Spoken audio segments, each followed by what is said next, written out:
Ya, baik. Mari kita untuk mempersingkat waktu, kita lanjutkan topik hari ketiga, yakni menghadapi kematian tanpa rasa takut. Saya tahu sebagian dari Anda, tradisi mungkin dari leluhur Anda membicarakan kematian adalah sesuatu yang tabu untuk dibicarakan. Tetapi apakah hal yang seperti itu cukup bijaksana? Anda mencoba lari dari bahkan membicarakan kematian saja Anda tidak mau. Kerugiannya adalah Anda nanti pada saat, karena kita semua pasti akan menghadapi kematian tersebut. Kalau Anda tidak mempunyai pengetahuan terhadap apa yang akan terjadi pada detik-detik terakhir di dalam kehidupan kita, maka kita akan dicekam oleh rasa takut, cemas, khawatir, bingung dan lain sebagainya. Dan kita tahu menurut ajaran Buddha, Anda nanti, kita semua itu nanti akan terlahir di alam mana? Ya, apakah Anda akan terlahir di surga atau Anda akan terlahir di alam yang bawah? Itu sangat ditentukan oleh apa yang masuk ke dalam pikiran Anda terakhir kalinya nanti di dalam kehidupan Anda. Kalau di dalam kehidupan Anda nanti ini di detik terakhir, ya, pikiran yang masuk buah pikir yang masuk ke dalam batin, hati, pikiran Anda adalah pikiran yang penuh cinta kasih, belas kasih, atau Anda teringat pada saat Anda berdana, ya, atau Anda teringat pada saat Anda mendengarkan Dhammantoknya Bhante Keminda, maka Anda pasti lahir di alam manusia atau alam surga. Ya, sebaliknya kalau di dalam pikiran yang terakhir itu yang Anda ingat-ingat adalah kesedihan Anda, ya, penderitaan Anda, keluhan-keluhan Anda, rasa sakit hati Anda, kemarahan Anda, kemelekatan Anda, maka detik berikutnya Anda akan terlahir di alam-alam yang rendah. Mungkin Anda terlahir menjadi hantu kelaparan yang bergentayangan di sana sini. Atau Anda terlahir di alam neraka, atau Anda terlahir menjadi binatang, atau Anda terlahir sebagai asura. Ya. Oleh karena itu penting untuk mengetahui, mempunyai pengetahuan tentang kira-kira apa sih yang nanti akan terjadi pada detik terakhir di dalam kehidupan kita, sehingga kita bisa mempersiapkannya. Karena kita tahu sekarang rumusnya, selama kita belum menjadi sotapana, selama kita belum menjadi seorang yang tercerahkan, ya, pengarung arus, maka kemungkinan untuk terlahir di alam bawah itu masih ada. Pintu untuk terlahir di neraka, di alam peta, asura, binatang itu masih terbuka. Kecuali Anda, kita semua sudah menjadi seorang Arya, orang yang suci, orang yang sudah berhasil menghancurkan kekotoran-kekotoran batin yang kasar, yang sehingga dengan demikian pintu untuk terlahir di 4 alam yang penuh penderitaan tersebut tertutup. Ya, hati-hati, kehidupan tidak pasti, masa depan tidak pasti. Ya, saat ini kita terlahir sebagai manusia, tetapi tidak ada jaminan bahwa nanti kita pun akan terlahir lagi jadi manusia. Hidup ini sangat singkat sekali. Ya, apakah Anda pikir ini adalah kehidupan Anda yang pertama? Tidak, tidak. Ini adalah kehidupan kita yang sudah berulang-ulang kali, bermiliar-miliar kali, bertriliun-triliun kali bahkan. Inilah mengapa kita semua berbeda. Karena di masa lalu kita semua melakukan karma yang berbeda-beda. Anda adalah pencipta dari kehidupan Anda sendiri. Anda adalah pencipta dari kebahagiaan Anda sendiri. Anda pun juga pencipta dari penderitaan Anda sendiri. Ya. Jadi karena kita tahu bahwa detik terakhir itu sangat penting, maka kita harus menjaga batin dan pikiran kita supaya terus mengalir ke arah yang baik. Artinya apa? Kita selama kehidupan harus membina, menumbuh kembangkan kebiasaan-kebiasaan sikap perilaku yang baik, ucapan yang baik, pikiran yang baik. Karena kebiasaan-kebiasaan tersebut itu akan membentuk, akan mengalirkan arus dari batin Anda nanti di detik terakhir di dalam kehidupan Anda yang muncul itu kira-kira adalah seperti apa yang sudah biasa Anda lakukan. Kebiasaan-kebiasaan Anda akan mempunyai kesempatan yang sangat besar untuk muncul di detik terakhir di dalam kehidupan Anda. Ya, Buddha mengatakan ibaratnya ada pohon yang sudah condong ke timur, melengkung ke timur, ya. Kalau pohon yang sudah melengkung ke timur ini ditebang, dia akan jatuh kemana? Jatuh ke timur, tidak mungkin jatuh ke barat. Demikian pula batin yang sudah terbiasa condong ke arah cinta kasih, condong ke arah belas kasih, condong ke arah senantiasa berpikir positif, penuh kebijaksanaan. Kalau nanti batin yang seperti ini dalam tanda kutip ditebang, dia akan jatuh ke alam mana? Ke alam yang penuh kebahagiaan. Ke alam manusia atau ke alam-alam dewa, alam surga. Nah sebaliknya, kalau Anda mempunyai kebiasaan batin penuh kecurigaan, sering berpikir negatif, penuh kemarahan, kebencian, dendam, dan lain sebagainya, maka kalau ditebang batin yang seperti itu, dia akan jatuh kemana? Jatuh ke alam yang penuh penderitaan. Ini sudah hukum alam. Ibaratnya saja gelombang radio. Anda lihat sekarang kita udah jarang mungkin dengerin radio ya. Tetapi zaman saya mahasiswa dulu radio itu adalah teman setia pada saat saya belajar ya tahun-tahun pertengahan tahun 80-an ya. Dulu zamannya mini kompo pertama kali keluar, waduh seneng kita. FM juga mulai pertama keluar ya. Anda lihat kalau Anda ingat-ingat radio itu mempunyai berbagai macam gelombang. FM, MW, apalagi SW, AM itu ya kira-kira ya. Nah masing-masing gelombang tersebut mempunyai ciri karakteristik kejernihan kualitas suara yang ditampilkan ya. Kalau gelombangnya adalah gelombang FM, maka kualitas suara radionya akan jernih. Kalau sedikit berisik, dia akan masuk ke gelombang AW. Kalau berisik, SW dan seterusnya. Sekarang pertanyaannya adalah apakah Anda pikir gelombang-gelombang tersebut itu ada yang ngatur, Tuhan di atas sana mengatur gelombang-gelombang tersebut? Tidak. Ya, demikian pula dengan kehidupan kita. Kalau batin Anda itu tidak berisik, maka nanti Anda akan terlahir di alam FM. Kalau batin Anda itu berisik, penuh keluhan, penuh kemarahan, penuh kebencian, dendam, dengki, suka membicarakan kejelekan orang lain, maka pasti Anda akan terlahir di alam SW. Ini hukum alam, tidak ada yang mengaturnya. Semua akan terjadi dengan sendirinya ya. Didorong oleh kekuatan karma kita kemana nanti kita akan terlahir.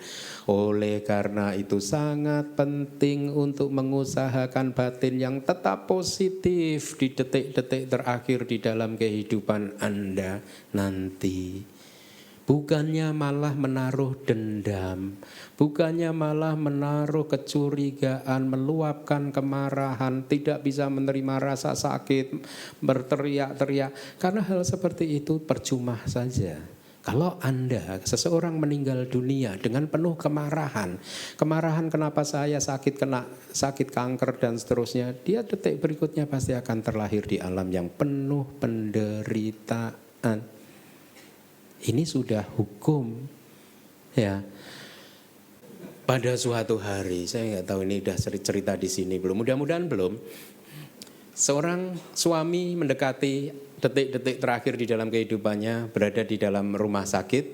Dia tahu bahwa sebentar lagi dia akan meninggal dunia ya. Tetapi dia masih memendam kecurigaan. Dia masih memendam rasa tidak percaya terhadap istrinya karena dia udah bertahun-tahun dia simpan, dia curiga bahwa istrinya telah tidak jujur terhadap dia. Istrinya serong.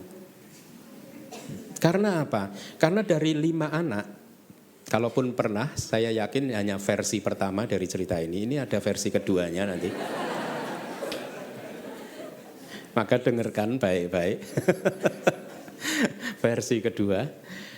Karena dari 5 orang anak, dia curiga anak yang nomor 5 itu wajahnya beda. Dari 4 yang pertama. Pasti ini yang terakhir ini hasil dia serong dengan laki-laki lain. Tapi sang suami selama masih hidup nggak berani menanyakan pada istrinya semata-mata karena takut menyinggung perasaan istrinya. Kemudian nanti efeknya malah rumah tangganya hancur dan lain sebagainya. Maka dia simpan saja. Dia simpan terus, tetapi pada detik terakhir sebelum dia meninggal dunia dia nggak tahan. Dia tidak tahan. Daripada saya meninggal dunia dengan kecurigaan, nanti kata Bante Keminda saya lahir di neraka, lebih baik sebelum ini saya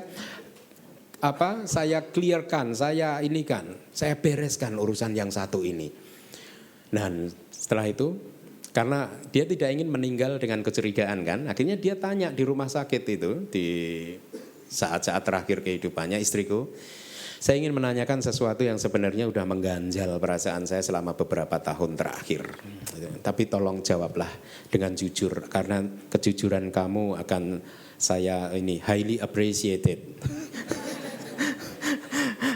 Akan saya hormati. Jadi saya sangat mengharapkan kejujuran dan saya akan siap menerima meskipun jawaban kamu yang jujur tadi adalah jawaban yang pahit, tetapi itu lebih baik daripada saya mati dengan kecurigaan, dipenuhi oleh pikiran yang penuh kecurigaan.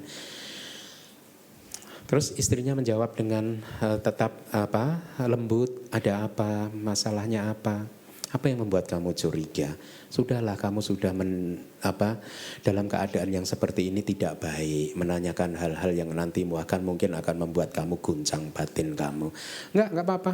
Saya sudah pikirkan berulang-ulang, saya akan siap menerima asal kamu jujur. Kejujuran kamu menjamin kedamaian hatiku. Wah. Kan kata Bante Keminda, kalau aku nanti mati damai kan lahir di surga. Kamu harus jujur. Baik. Apa yang kamu ingin tanyakan? Ini begini, kita punya anak 5, sekarang jujur aja. Ya. Anak kelima yang terakhir itu wajahnya berbeda dari 4 yang lain. Saya sekarang ingin tanya, jawablah dengan jujur. Siapa ayah dari anak tersebut? Istrinya menjawab, Papa mah, janganlah berpikir yang negatif. Itu anak kamu, Pak. Gitu. Jujur kamu jawab, iya Pak, masa saya berani bohong pada orang yang sudah mau melanjutkan perjalanan, jujur. Oh syukurlah kalau begitu. Akhirnya dia tersenyum kan, si suami tadi meninggal dunia dengan tersenyum, akhirnya dia lahir di surga, 1 detik gitu. Udah lahir langsung di surga, detik berikutnya dia, memang kan kalau lahir di surga kan detik ini mati, detik berikutnya udah langsung gede, umur 16 tahun gitu, di surga ya. Tetapi istrinya melakukan kesalahan fatal. Nah ini versi keduanya.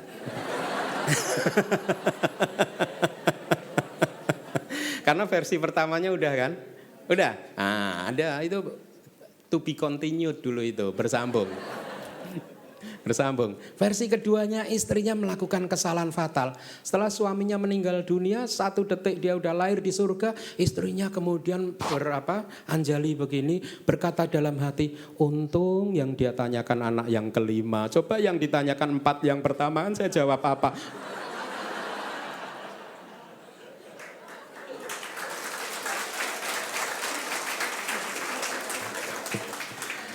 Nah si suaminya yang udah jadi dewa, dari alam sana tadi ditelepon, denger dia. Hah? Berarti yang 4 itu hasil serong dia. Dia meninggal dari alam dewa, masuk ke neraka.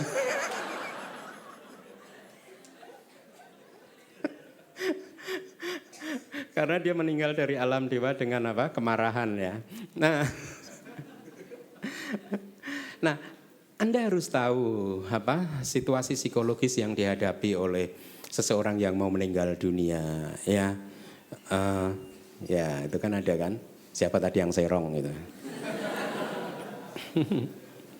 Nah oleh karena itu Dhamma Talk malam ini menjadi sangat penting buat Anda, supaya Anda mendapatkan pengetahuan gambaran yang jelas sesuai dengan yang diajarkan oleh Buddha. Mari kita lihat apa yang dikatakan oleh Buddha.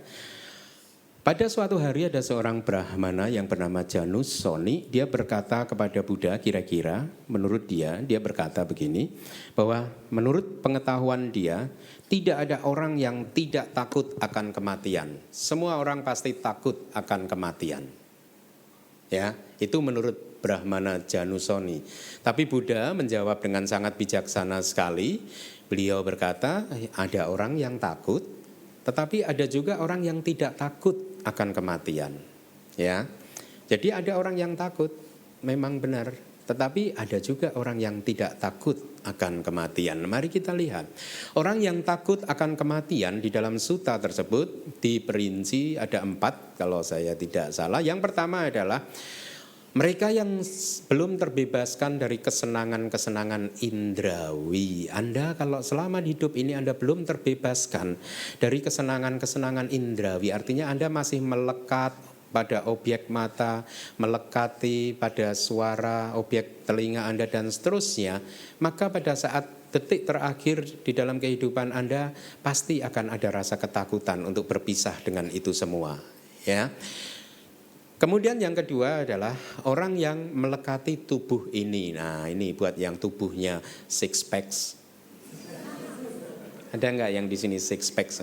Karena dia merawat tubuh setiap hari gitu, baik yang wanita kan juga merawat tubuh. Aduh, meninggal dunia, percuma dong kemarin saya ke Korea Selatan. Ya.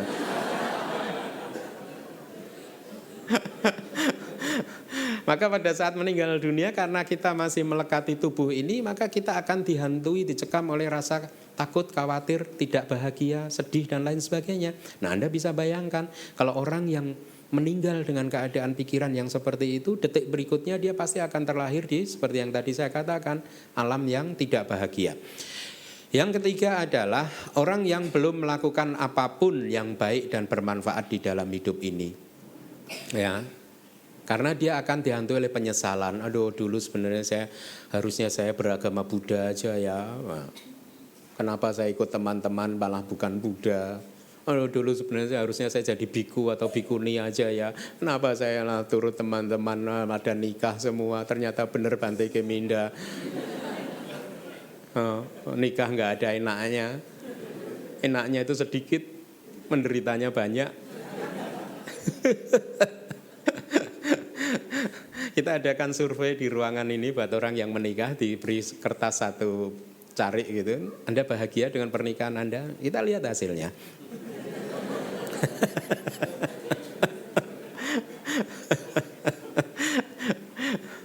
Ya, orang yang belum melakukan apapun yang baik dan bermanfaat di dalam kehidupan ini, kemudian juga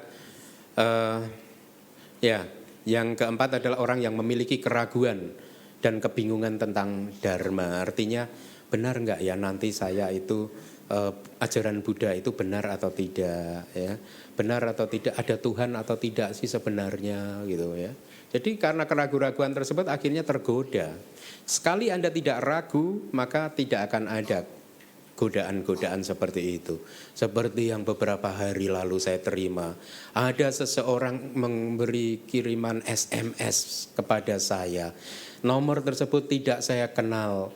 SMS tersebut isinya, "Hai, saya Lina, seorang sudah lulus tapi masih jomblo. Kenalan yuk, siapa tahu kita jodoh."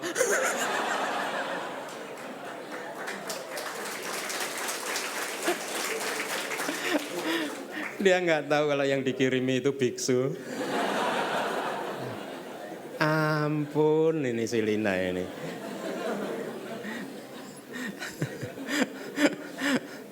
Nah, mari kita lanjutkan. Tadi adalah orang yang takut akan kematian. Lalu kita lihat, ada orang yang tidak takut akan kematian. Tadi yang dikatakan oleh Buddha. Orang yang tidak takut adalah kebalikan dari yang tadi. Mereka yang sudah bebas dari kesenangan-kesenangan indrawi, yang sudah puas dengan kehidupan ini, tidak menginginkan sesuatu yang berbeda lagi, tidak ingin mengharapkan apapun dari dunia ini. Ya, mereka sudah bisa melepaskannya dengan baik, kesenangan atau kepuasan-kepuasan indera tersebut. Kemudian yang kedua adalah orang yang sudah tidak melekat juga terhadap tubuh ini, jadi kebalikannya. Yang ketiga adalah orang yang tidak melakukan kejahatan apapun ya, atau kalaupun melakukan kejahatan dia sudah bisa memaafkan dirinya sendiri sehingga dia tidak dihantui oleh rasa bersalah yang berlebihan. Kemudian yang keempat adalah orang yang tidak memiliki keraguan dan kebingungan tentang dhamma. Jadi kebalikan dari yang tadi. Dengan selesainya ini penjelasan orang yang tidak takut akan kematian, maka ceramah ini saya akhiri sampai di sini. Udah selesai, udah terjawab kemarin yang bertanya tentang kematian tadi siapa? Kemarin siapa? Belum, ceramah masih berlanjut. Mari kita lihat uraian-uraiannya. Nah, menjelang kematian, mari kita lihat. Ya, ini sangat penting sekali buat Anda pahami. Kira-kira keadaan seperti apa sih nanti yang akan terjadi pada saat kita semua berada dalam titik kritis menjelang kita meninggal dunia untuk melanjutkan perjalanan kehidupan yang kali ini menuju ke kehidupan yang berikutnya. Selama kita belum menjadi arahat, kehidupan akan terus berputar-putar. Kita akan terus terlahir lagi, ya. Nah, lihat di gambar. Pada detik-detik terakhir menjelang kematian akan muncul ke dalam pikiran orang tersebut, batin orang tersebut, satu dari tiga hal, yakni mungkin karma, ya. Karma. Jadi karma masa lalu yang sudah dia lakukan akan muncul kembali seolah-olah itu adalah karma yang sedang terjadi. Ibaratnya Anda sekarang sedang mendengarkan Dhammatalk, ini kan karma baik kan, ya.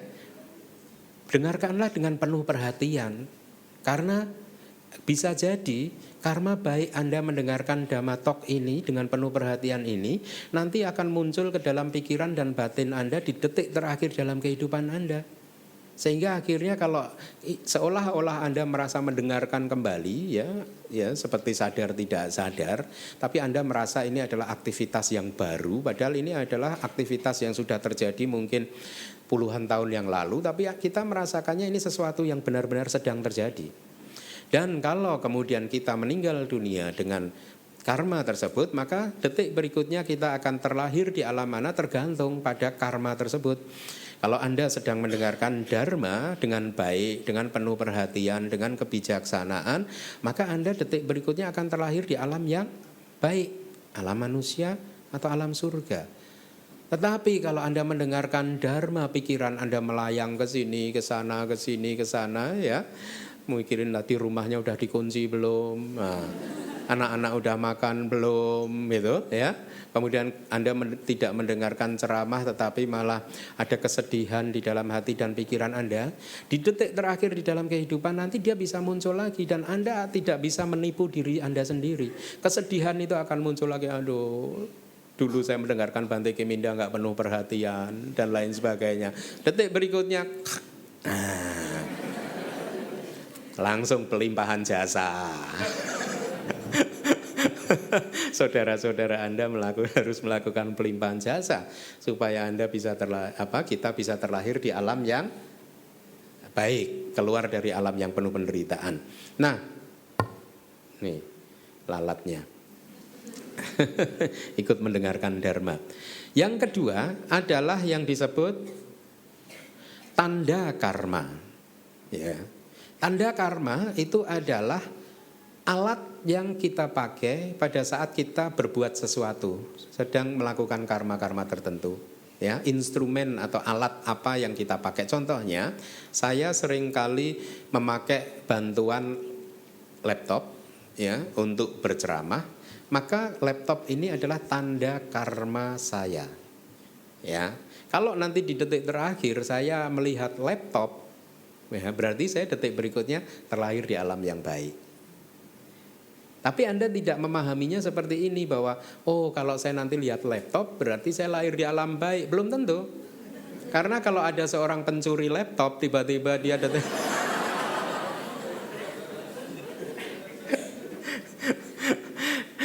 maka detik berikutnya dia akan lahir di neraka, ya. Tergantung, karena ini tanda karma. Si pencuri laptop, ya, teringat bahwa ini adalah hasil pencurian, maka ini karma buruk buat saya. Laptop adalah alat bantu saya untuk menyebarkan dharma, maka laptop adalah tanda karma baik saya. Nah, yang ketiga adalah tanda tujuan. Tanda tujuan itu adalah tanda simbol di mana nanti kita akan terlahir. Kalau seseorang melihat api, maka ini adalah simbol, tanda bahwa dia nanti akan terlahir di neraka. Kalau seseorang melihat pohon yang rimbun, maka ini adalah simbol dia mungkin akan terlahir sebagai asura atau mungkin binatang ya. Kalau dia melihat makanan, minuman atau objek-objek kepuasan-kepuasan indera-indera kita, mungkin dia akan terlahir di alam peta hantu-hantu kelaparan. Kalau dia melihat kandungan seorang ibu, maka dia mungkin akan terlahir sebagai manusia. Kalau dia melihat istana surga yang keemasan, kuning keemasan atau kereta emas, mungkin dia akan terlahir di alam surga. Ya, detik berikutnya dia akan terlahir di alam surga. Jadi di mana kita akan terlahir, dia memunculkan simbol atau tanda-tanda. Nah, salah satu dari ketiga hal tersebut bisa muncul di salah satu dari 6 indera kita. Kita mempunyai 6 indera, yakni indera mata, telinga, hidung, lidah, tubuh, dan pikiran. Dia bisa muncul di salah satu dia tersebut. Mungkin pada detik terakhir kalau tanda atau karma atau apapun itu muncul melalui mata, orang yang mau meninggal dunia, dia akan tiba-tiba bisa berpikir, siapa itu yang ada di depan pintu itu? Ya. Jadi papa saya, jadi kira-kira 3 tahun sebelum meninggal dunia itu saya sudah punya firasat bahwa dia kayaknya tidak akan lama lagi gitu. Tapi ternyata tidak lama itu artinya 3 tahun. Tetapi firasat itu sudah ada. Karena 3 tahun sebelum dia meninggal, dia sering berbicara sesuatu yang menurut orang yang tidak paham dharma adalah sesuatu yang aneh. Ya. Jadi pada saat kita sedang ngobrol di ruang tamu begitu bersama dengan keluarga, papa saya bisa tiba-tiba bicara, tolong itu pagarnya dibuka, ada tamu yang mau masuk. Kemudian kita buru-buru kan lari ke depan menengok di pagar, ternyata nggak ada satu orang pun, ya. Atau pas lagi ngobrol dia bisa tiba-tiba, siapa yang bawa bunga tertentu begitu? Kok saya bau harum bunga ini itu gitu.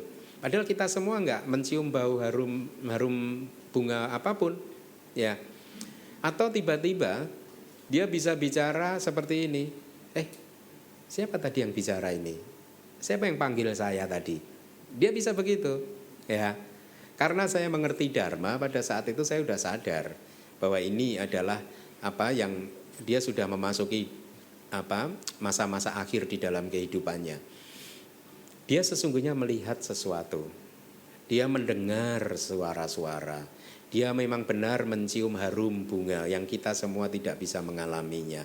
Kita tidak melihat apa yang dia lihat. Kita tidak mendengar apa yang dia dengarkan. Ya. Jadi kalau orang tua Anda melakukan hal-hal seperti itu, Anda jangan jengkel. Ya, yang sabar. Anda harus tahu bahwa orang tua Anda, orang tua tersebut sedang memasuki babak akhir di dalam kehidupannya. Oleh karena itu kita harus mengembangkan cinta kasih kita, ya. Kemudian mengembangkan kebijaksanaan kita untuk bisa membuat orang tersebut, entah orang tua kita atau siapapun itu juga bisa tenang menghadapi detik terakhir di dalam kehidupannya, ya. Jadi dan buat kita semua juga dibutuhkan satu ketenangan pada saat kita menghadapi detik-detik terakhir dalam kehidupan ini. Jauhkan pikiran dari hal-hal yang jahat.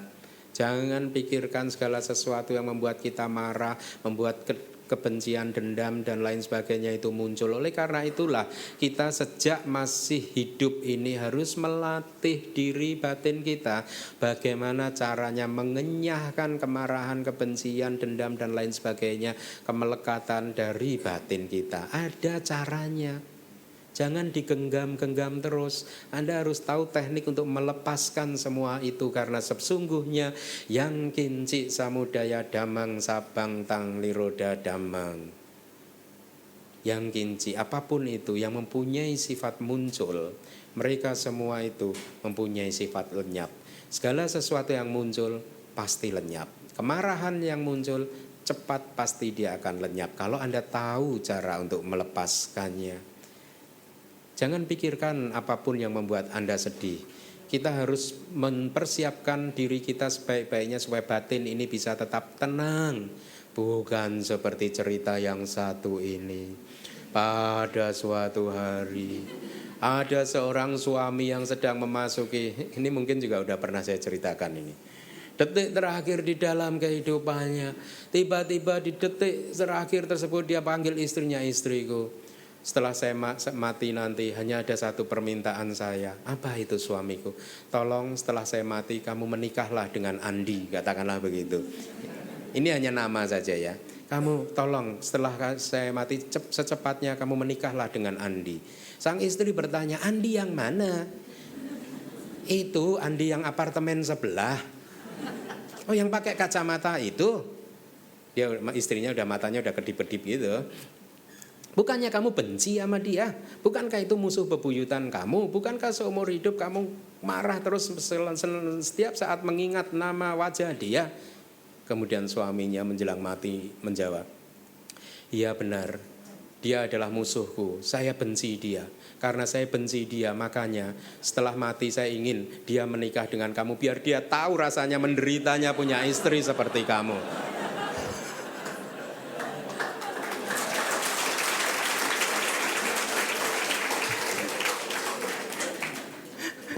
Balas dendam. Jangan, bebaskan pikiran kita dari hal-hal atau emosi-emosi yang negatif supaya kita harus menghadapi detik-detik terakhir tersebut dengan penuh ketenangan. Nah, mari kita lanjutkan lagi, kematian. Kita membicarakan kematian, ya.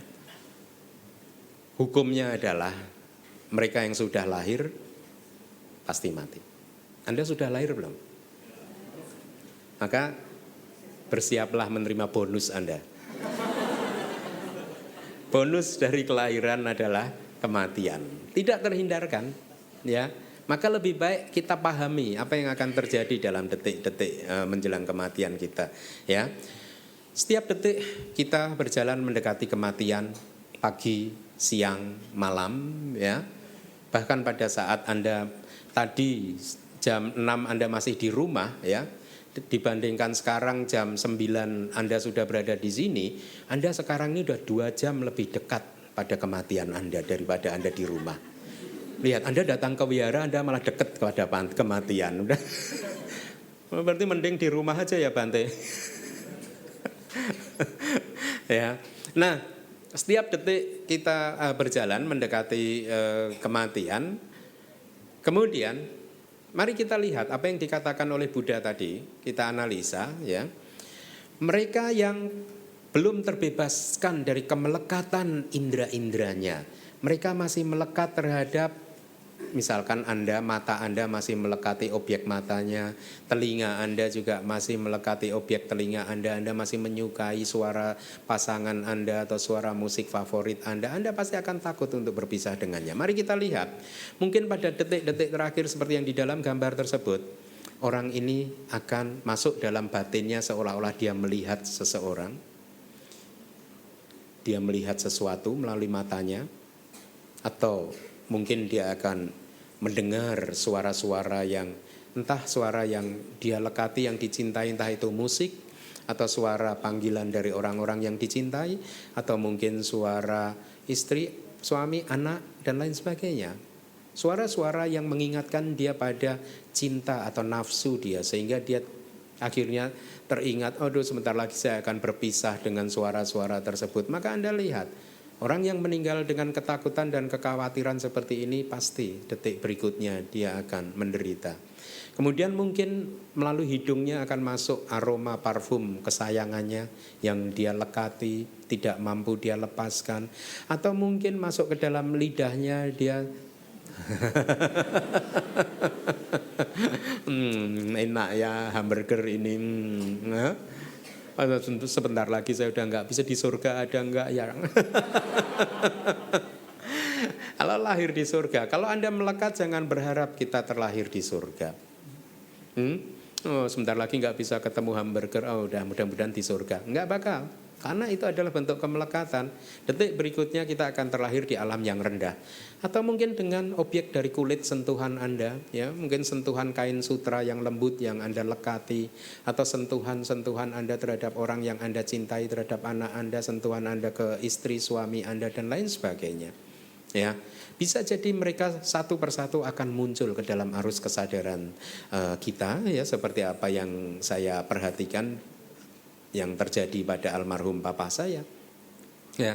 Atau mungkin seperti seolah-olah melamun ada di dalam pikiran kita saja, kebahagiaan Anda bersama keluarga Anda, bersama anak, istri, suami. Anda teringat pada saat-saat kebersamaan tersebut, dan kemudian Anda sadar bahwa sebentar lagi Anda tidak bisa berkumpul dengan mereka. Maka pertanyaannya adalah, kalau seseorang meninggal dunia dengan keadaan batin yang dicekam oleh rasa takut karena akan berpisah dengan hal-hal tadi, di manakah dia akan terlahir kemudian? Pasti di alam yang penuh penderitaan, ya. Nah, kita sampaikan proses psikologis seperti ini kepada Anda semua, supaya Anda mulai dari sekarang bisa mengantisipasinya, ya, supaya nanti di detik terakhir tidak mengalami hal-hal seperti ini. Nah, kemudian tadi dalam sutanya yang kedua, orang yang melekati tubuh ini. Nah,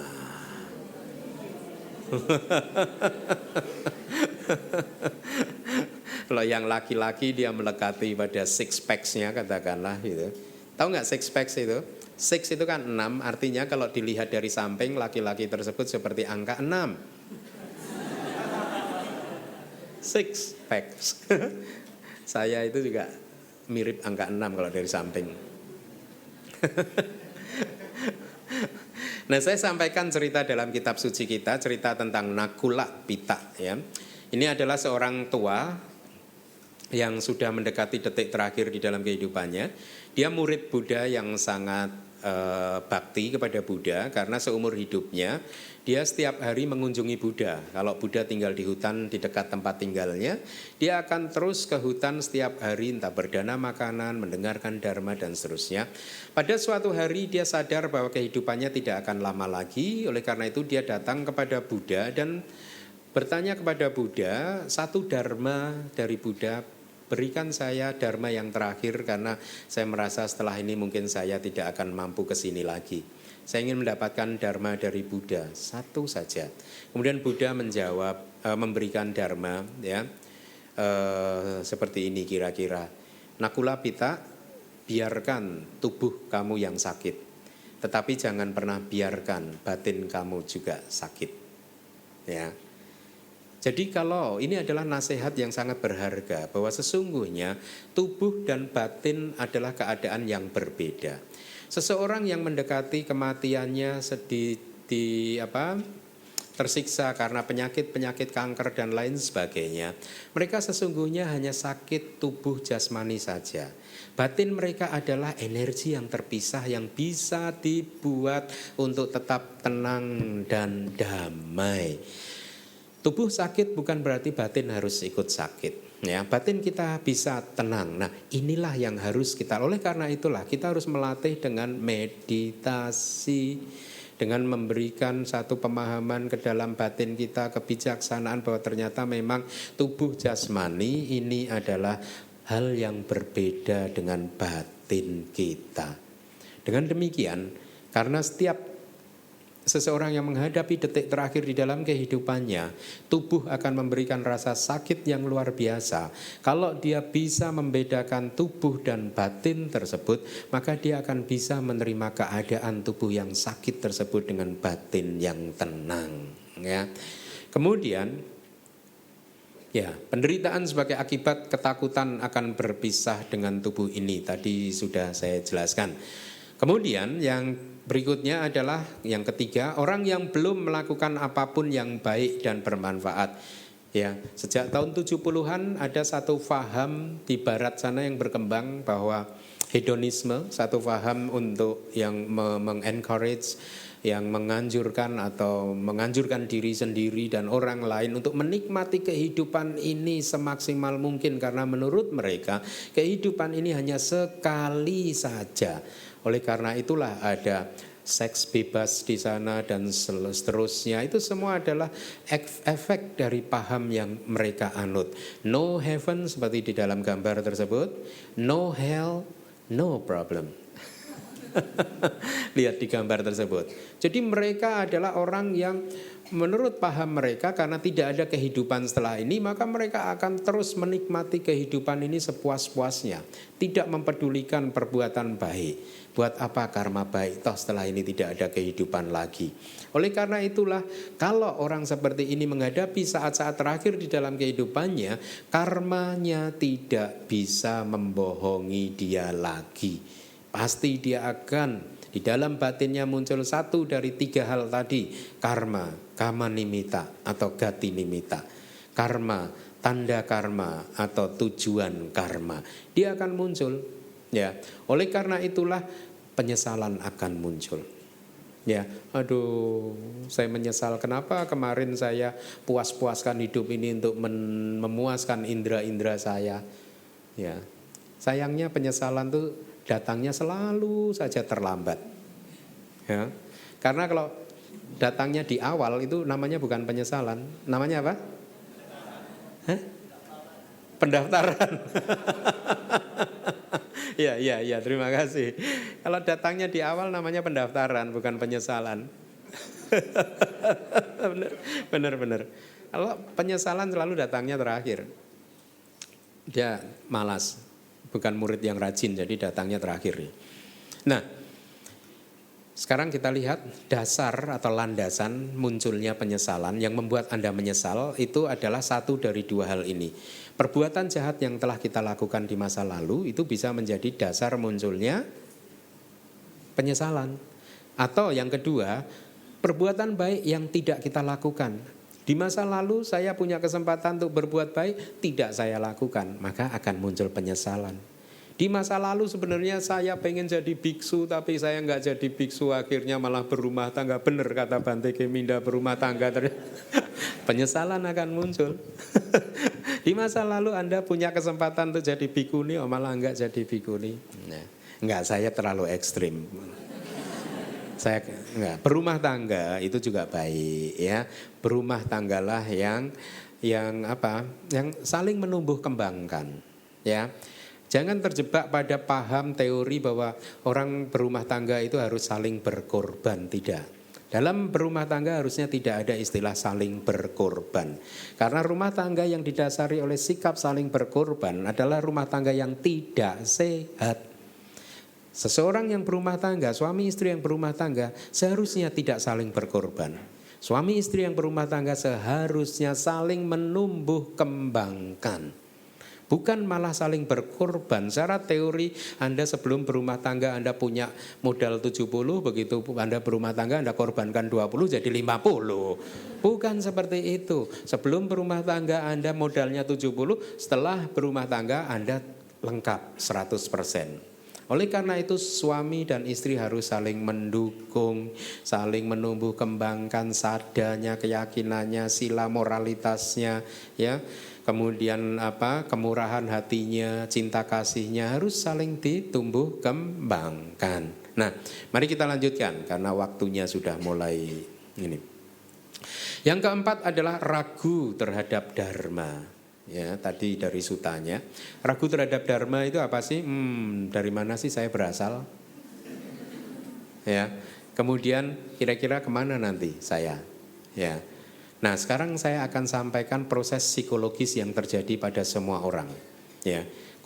Dari kontak muncul perasaan, dari perasaan muncul nafsu keinginan, karena nafsu keinginan maka penderitaan muncul. Apa yang disebut kontak? Kontak adalah pertemuan antara indera-indera kita dengan objeknya masing-masing. Contohnya, indera mata Anda bertemu dengan saya, akhirnya muncullah kesadaran melihat. Anda bisa melihat saya karena ada pertemuan dua benda yang disebut indera mata Anda dan saya. Indera mata Anda dan saya berbenturan, indera mata Anda dan saya sebagai objek mata Anda berbenturan sehingga akhirnya Anda bisa melihat ke arah saya. Pertemuan dari tiga hal tadi, indera mata Anda, saya sebagai objeknya, dan kesadaran mata Anda, itu disebut kontak secara teknis. Dari kontak ini akan muncul perasaan. Nah, disinilah titik krusial dari proses psikologis manusia. Pada saat perasaan muncul, kita mempunyai dua pilihan. Melekatinya sehingga memunculkan nafsu keinginan atau melepaskannya. Ya, sehingga akhirnya dari perasaan tidak menghasilkan nafsu keinginan, sebaliknya dari perasaan akan menghasilkan kebijaksanaan. Dengan demikian kebijaksanaan akan selanjutnya akan membawa kebahagiaan. Ya. Nah, ini kunci di dalam menghadapi detik terakhir di dalam kehidupan atau bahkan di dalam kehidupan Anda sehari-hari. Anda amati perasaan-perasaan Anda, kemudian amati dengan sangat dekat sekali dan kemudian lepaskan. Jangan sampai Anda terbelenggu atau terperangkap dalam perasaan yang sedang muncul, karena perasaan seperti itu kalau Anda terbelenggu, maka detik berikutnya yang muncul adalah nafsu-nafsu keinginan. Dan nafsu keinginan sesuai dengan ajaran Buddha, kebenaran mulia yang kedua adalah sumber dari penderitaan. Nah, berikutnya mari kita lihat orang yang tidak takut terhadap kematian. Kalau tadi kita bicarakan orang yang takut terhadap kematian, maka sekarang orang yang tidak takut terhadap kematian adalah mereka yang sudah terbiasa menjadi seorang peselancar. Kemarin sudah saya sebutkan, seseorang yang hobinya berselancar, dia tidak membutuhkan danau yang tenang. Karena danau yang tenang tidak ada gelombang. Kalau tidak ada gelombang, dia tidak bisa berselancar. Seorang peselancar akan membutuhkan danau di samudra lepas yang tinggi sekali. Semakin tinggi ombaknya, dia membutuhkan ombak. Semakin tinggi, semakin besar ombaknya, semakin bergembira dia. Yiha, naik turun. Lihatlah peselancar tersebut, ya. Semakin seorang peselancar pasti akan mencari ombak-ombak yang besar. Semakin besar ombaknya, semakin happy dia, joyful, ya. Nah, apa yang dimaksud dengan perumpamaan seorang peselancar kehidupan ini? Seorang peselancar kehidupan adalah mereka yang sangat terampil untuk mengamati naik dan turunnya perasaan-perasaan dia, naik dan turunnya emosi-emosi dia.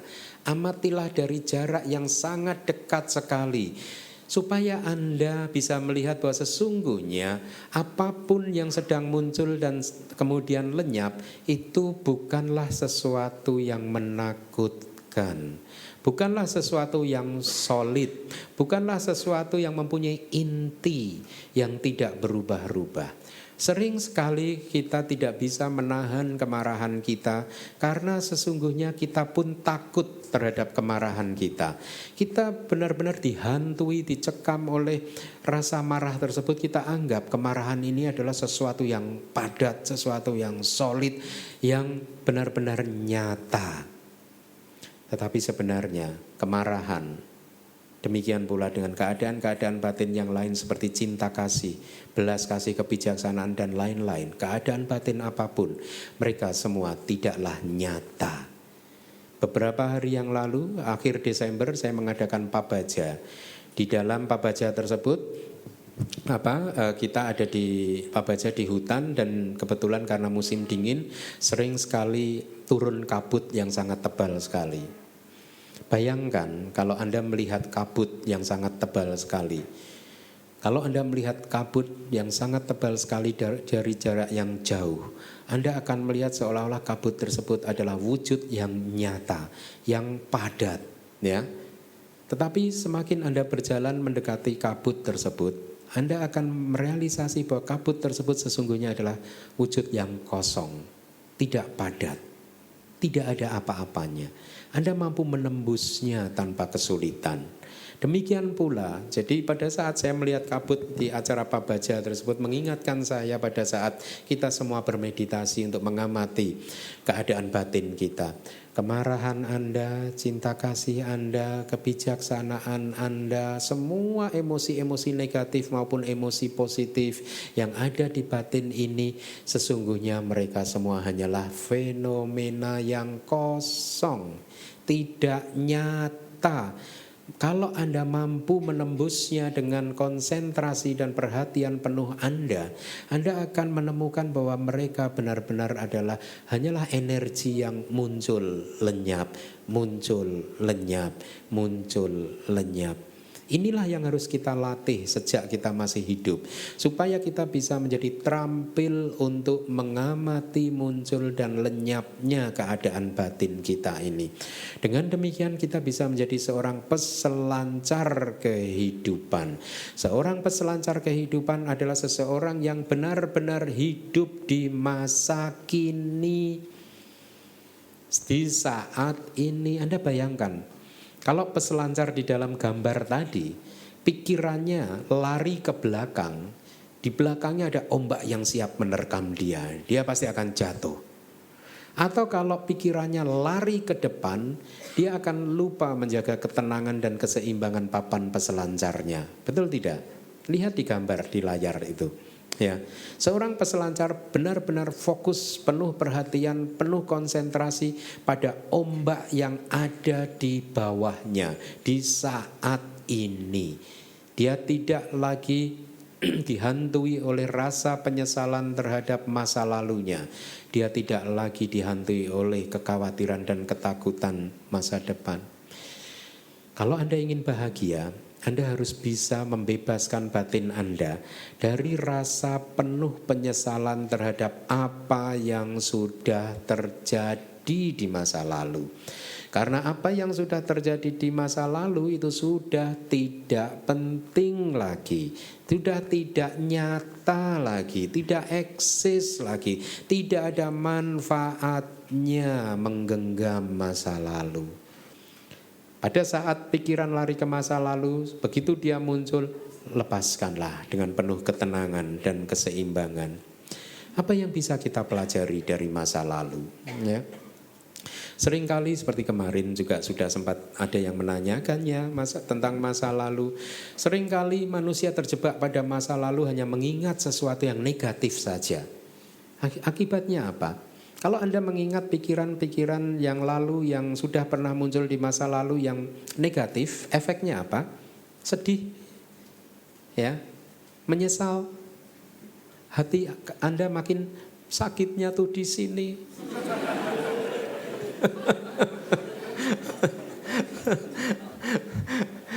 Saya sebenarnya nggak begitu tahu istilah itu, tapi anak-anak di Jakarta suka cerita, "Bante sakitnya tuh di sini." Itu apaan sih itu sebenarnya? Kenapa kita harus menganggap sesuatu yang sudah tidak eksis lagi sebagai sesuatu yang masih eksis, masih nyata? Akhirnya kita sendiri menderita karena itu. Bukankah itu satu hal yang rugi?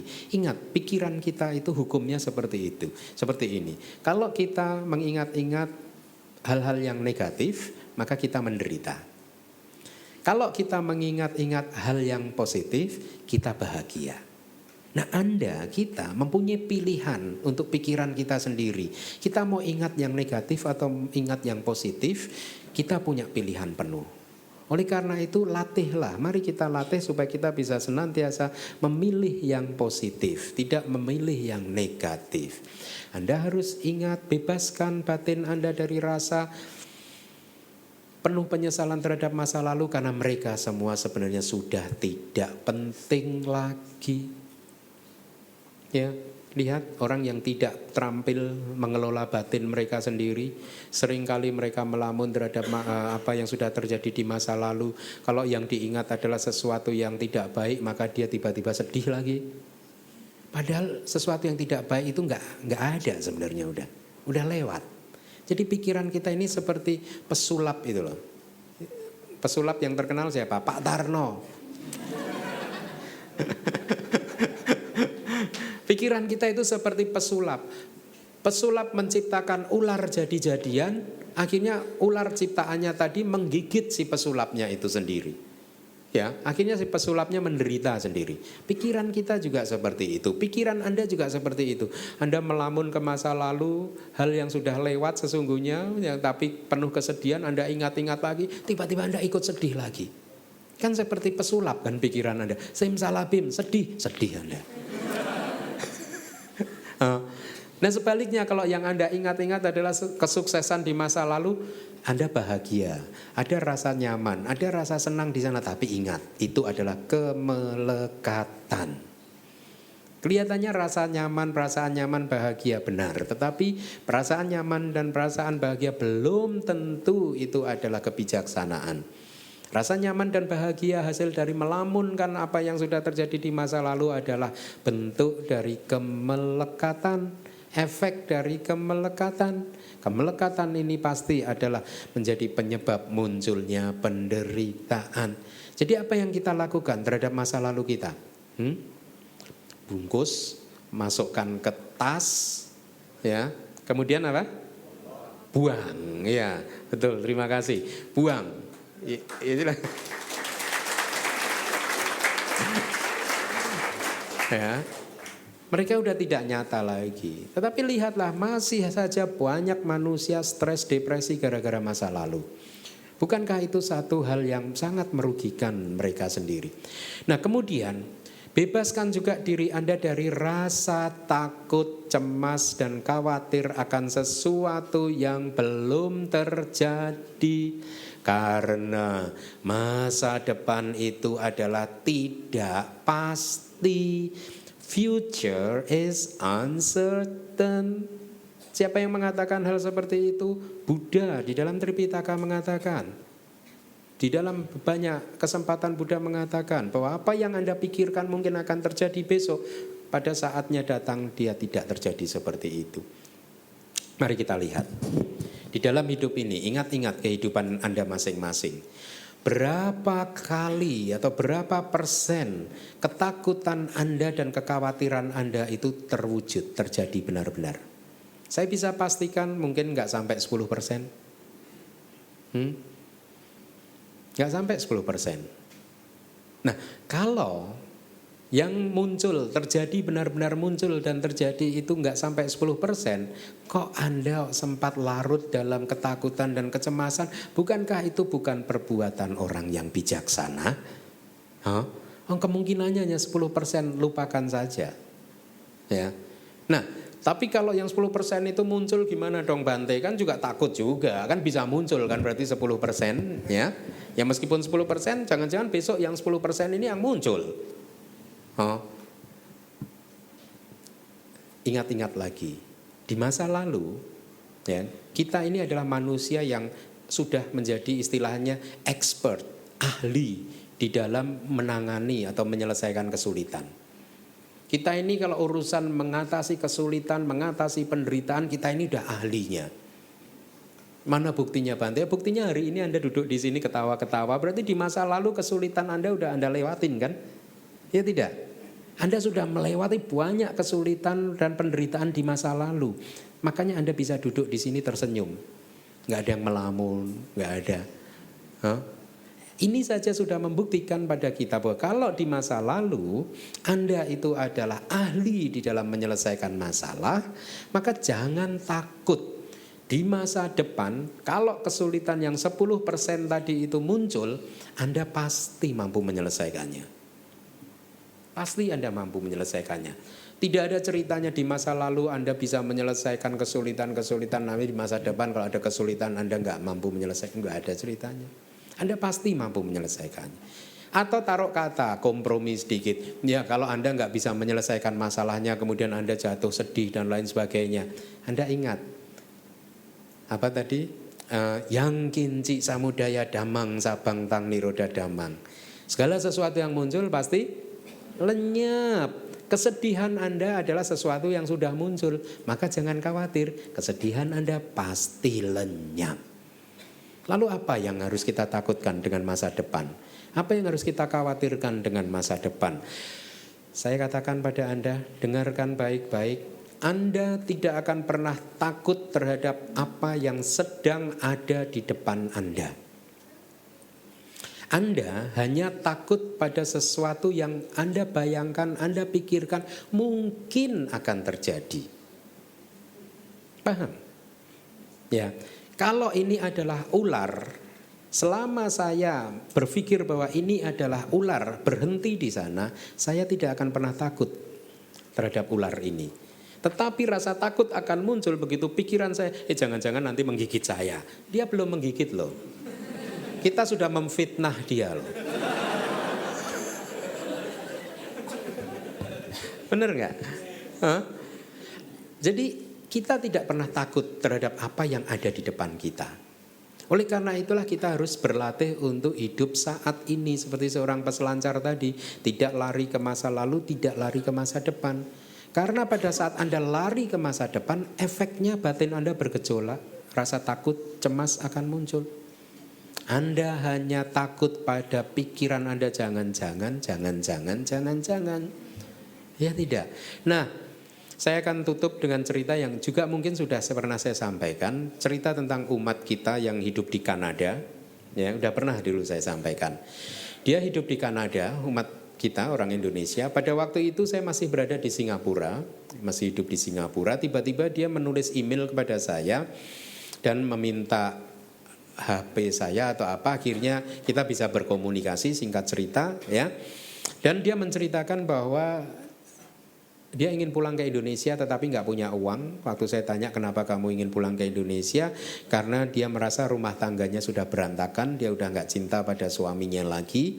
Suaminya seorang pemabuk, seniman, uangnya sedikit, nggak jelas, nggak rutin memberi uang. Jadi kehidupan di Kanada sangat susah. Akhirnya dia minta tolong saya, apakah saya bisa membantu membelikan tiket dari Kanada ke Indonesia. Tentu saja saya katakan ya mungkin umat saya nanti akan saya temukan dengan umat ya. Dan singkat cerita ada umat Singapura yang mau membantu membelikan tiket. Setelah itu saya sampaikan kepada dia ya ada tiket bisa kami sediakan gitu. Kemudian saya minta kapan kamu mau pulang? Tolong beritahu kami dan juga nama lengkap dan bla bla bla. Kita sengaja pesankan tiket, tidak mengirimkan uang cash. Nah, beberapa hari kemudian dia menghubungi saya lagi, seminggu lebih dia menghubungi saya dan menyatakan bahwa Bante saya nggak jadi pulang. Kenapa nggak jadi pulang? Kemudian dia baru membuka kedoknya. Jadi dia bilang bahwa saya itu punya penyakit Bante, fobia akan ketinggian. Jadi takut. Kalau dia berada di daerah yang tinggi dia takut. Jadi naik pesawat pun dia takut. Gitu. Tahu nggak Bante, sejak disetujui ya umat Singapura mau membelikan tiket, sejak hari itu setiap malam saya nggak bisa tidur. Kenapa nggak bisa tidur? Saya udah pikiran saya udah lari ke sana sini Bante, nanti jangan-jangan pesawatnya di atas meledak. Nah, dan lain sebagainya. Waduh, dari Kanada ke Indonesia itu berapa jam? 18-12 jam gitu. Itu berarti saya menderita di sana sekian jam gitu. Jadi dicekam oleh rasa takut di atas sana. Jadi dia nggak bisa tidur, stres sendiri. Ya, stres. Kemudian saya katakan, sister, lihat pikiran kamu. Ya, kamu tidak pernah takut dengan apa yang kamu hadapi, tapi kamu takut oleh ciptaan dari pikiran kamu sendiri. Tiketnya dibeli aja belum loh. Kok kamu udah stres sendiri? Inilah karakter dari rasa takut. Karena pikiran-pikiran kita sendiri menciptakan ketakutan-ketakutan seperti itu. Ya. Nah, cerita penutupnya adalah pada suatu hari di satu desa di mana penduduknya semua laki-laki, ada 100 laki-laki, ya. Kemudian hari itu dewa pencabut nyawa turun ke desa tersebut dan dia berkata, "Hai penduduk desa, ingat-ingat ya, bulan depan pas hari bulan purnama, saya akan kesini lagi dan saya akan ambil satu dari kalian." Ya, kemudian dewanya tiba-tiba menghilang. Setelah dewanya menghilang, 100 laki-laki tadi saling berpikir, satu yang mau dimatikan, siapa ya? Jangan-jangan saya. Yang lain juga berpikir, jangan-jangan saya ini besok. Yang lain, kapan tadi bilangnya hari purnama? Aduh, jangan-jangan saya ini. Yang lain semua berpikir, jangan-jangan saya, jangan-jangan saya. Nah, singkat cerita, bulan depan di hari purnama, dewanya turun ke desa tersebut, ingin mengambil nyawa satu penduduk desa tersebut. Betapa terkejutnya dia mendapati kenyataan, ternyata 100 laki-laki tadi udah tergeletak semua. Mereka udah mati sendiri, meringankan tugas dewanya. Kenapa mereka mati? Karena sejak sebulan yang lalu tiap hari dia stres. Oh, jangan-jangan saya. Oh iya, ini bulan depan hari purnama itu pas hari apes saya. Oh ini saya, ini pasti mati semua malah. Ya. Jadi kuncinya sekali lagi, Anda tidak akan pernah takut pada apa yang ada di depan Anda. Anda hanya takut oleh ciptaan pikiran Anda yang mengelabui Anda. Kira-kira apa yang nanti akan terjadi? Jangan-jangan begini, jangan-jangan begitu. Oleh karena itu, membebaskan diri Anda dari penyesalan masa lalu dan rasa takut akan masa depan, hiduplah di saat yang sekarang ini. Batin Anda amatilah ombak-ombak batin Anda, jadilah peselancar kehidupan. Dengan demikian Anda pun nanti pada saat menghadapi detik terakhir dalam kehidupan Anda tidak takut terhadap kematian. Terima kasih.